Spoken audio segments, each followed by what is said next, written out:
Rape ಕೇಸ್ನಲ್ಲಿ ಜೈಲಿನಲ್ಲಿರುವ ಶಾಸಕ ಮುನಿರತ್ನಗೆ ವಿಚಾರಣಾಧೀನ ಖೈದಿ number ನೀಡಲಾಗಿದೆ. ಇಂದು ಮುಂಜಾನೆ ಜೈಲು ಅಧಿಕಾರಿಗಳು 9273 ವಿಚಾರಣಾಧೀನ ಖೈದಿ ನಂಬರ್ ಅನ್ನು ಕೊಟ್ಟಿದ್ದಾರೆ. ರೇಣುಕಾಸ್ವಾಮಿ ಹತ್ಯೆ ಕೇಸ್ನಲ್ಲಿ ಜೈಲು ಪಾಲಾಗಿರುವ ನಟ ದರ್ಶನ್ ಸಲ್ಲಿಸಿದ್ದ ಜಾಮೀನು ಅರ್ಜಿಯ ವಿಚಾರಣೆ ನಾಳೆ ನಡೆಯಲಿದೆ. ನಿನ್ನೆ ಕೋರ್ಟ್ ಜಾಮೀನು ಅರ್ಜಿ ವಿಚಾರಣೆಯನ್ನು ಸೋಮವಾರಕ್ಕೆ ಮುಂದೂಡಿ ಆದೇಶಿಸಿತ್ತು. ಇನ್ನು ತಮ್ಮ ಜಾಮೀನು ಅರ್ಜಿ ಬಗ್ಗೆ ಮಾಹಿತಿ ಪಡೆದ ದರ್ಶನ್ ಮತ್ತಷ್ಟು ಟೆನ್ಷನ್ಗೆ ಒಳಗಾಗಿದ್ದಾರೆ. ಜಾಮೀನು ಸಿಕ್ಕರೆ ಸಾಕಪ್ಪ ಅನ್ನೋ ಚಿಂತೆಯಿಂದ ದರ್ಶನ್ ಸೆಲ್ನಲ್ಲೇ ಅತ್ತಿಂದಿತ್ತ ಓಡಾಡುತ್ತಿದ್ದಾರೆ ಎನ್ನಲಾಗಿದೆ.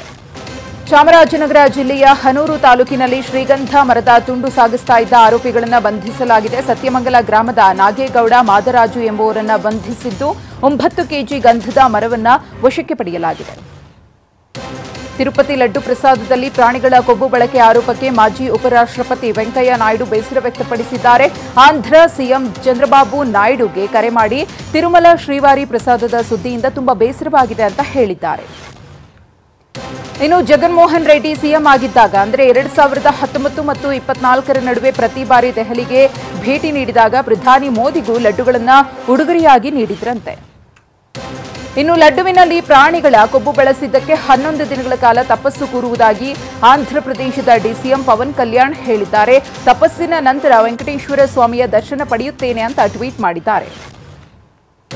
ತಿರುಪತಿ ಲಡ್ಡುಗೆ ದನದ ಕೊಬ್ಬು, ಮೀನಿನ ಎಣ್ಣೆ ಬಳಸಿರುವುದು ದೃಢವಾಗಿದೆ. ಹೀಗಾಗಿ ರಾಜಕೀಯ ಜಟಾಪಟಿ ಜೋರಾಗಿದೆ. ಅದರಲ್ಲೂ ಆಂಧ್ರದಲ್ಲಿ ಜಗನ್ ವರ್ಸಸ್ ನಾಯ್ಡು ಮಧ್ಯೆ ಭಾವನಾತ್ಮಕ ಸಮರ ಶುರುವಾಗಿದೆ. ಲಡ್ಡು ಪ್ರಸಾದದಲ್ಲಿ ಕೊಬ್ಬಿನಾಂಶ ಇದ್ದಿದ್ದು ನಿಜ ಅಂತ ಟಿಟಿಡಿ ಒಪ್ಪಿಕೊಂಡಿದೆ. ಇದೀಗ ಲಡ್ಡು ಪಾವಿತ್ರ್ಯತೆಯನ್ನ ಮರಳಿ ಕಾಪಾಡಿಕೊಂಡಿದ್ದೇವೆ ಅಂತ ಭಕ್ತರಿಗೆ ಸಂದೇಶ ನೀಡಿದೆ. ಅಮೆರಿಕ ಪ್ರವಾಸದಲ್ಲಿ ನೀಡಲಾದ ಹೇಳಿಕೆಯ ಬಗ್ಗೆ ಬಿಜೆಪಿ ಸುಳ್ಳು ಹರಡುತ್ತಾ ಇದೆ ಎಂದು ಲೋಕಸಭೆ ವಿಪಕ್ಷ ನಾಯಕ ರಾಹುಲ್ ಗಾಂಧಿ ಕಿಡಿಕಾರಿದ್ದಾರೆ. ಸತ್ಯ ಸಹಿಸದ ಬಿಜೆಪಿ ತನ್ನ ಬಾಯಿ ಮುಚ್ಚಿಸಲು ಪ್ರಯತ್ನಿಸ್ತಾ ಇದೆ ಎಂದಿದ್ದಾರೆ. ಬಿಜೆಪಿ ಜಮ್ಮು ಕಾಶ್ಮೀರದಲ್ಲಿ ನಡೆಯಲಿರುವ ವಿಧಾನಸಭೆ ಚುನಾವಣೆಯಲ್ಲಿ ಅಧಿಕಾರಕ್ಕೆ ಬಂದರೆ ಉಚಿತ ಗ್ಯಾಸ್ ಸಿಲಿಂಡರ್ ನೀಡುವುದಾಗಿ ಹೇಳಿದ್ದಾರೆ. ಇದರೊಟ್ಟಿಗೆ ರೈತರಿಗೆ ಸಹಾಯ ಧನವನ್ನು 10,000ಕ್ಕೆ ಹೆಚ್ಚಿಸುವುದಾಗಿಯೂ ವಾಗ್ದಾನ ನೀಡಿದ್ದಾರೆ. ಮೊದಲ ಇನ್ನಿಂಗ್ಸ್ನಲ್ಲಿ ಭರ್ಜರಿ ಬ್ಯಾಟಿಂಗ್ ಮಾಡಿದ ರವಿಚಂದ್ರನ್ ಅಶ್ವಿನ್ ಶತಕ ಸಿರಿಸಿ ಭಾರತದ ಸ್ಕೋರ್ ಬೋರ್ಡ್ ಆಸರಿಯಾಗಿದ್ದಾರೆ. ದ್ವಿತೀಯ ಇನ್ನಿಂಗ್ಸ್ನಲ್ಲಿ ಅಶ್ವಿನ್ ಬಾಂಗ್ಲಾದ 3 ವಿಕೆಟ್ ಕಿತ್ತಿಸಿದ್ದು ಮಿಂಚಿದ್ದಾರೆ. ಬಾಂಗ್ಲಾ ವಿರುದ್ಧದ ಟೆಸ್ಟ್ನ 3ನೇ ದಿನದಾಟದಲ್ಲಿ ರಿಷಬ್ ಪಂತ್ ಬರೋಬ್ಬರಿ 109 ರನ್ ಸಿಡಿಸಿದ್ದಾರೆ. ಈ ಮೂಲಕ ತಮ್ಮ ಟೆಸ್ಟ್ ಕರಿಯರ್ನ ಪ್ರಥಮ ಶತಕವನ್ನು ಸಿಡಿಸಿ ಅಬ್ಬರಿಸಿದ್ದಾರೆ.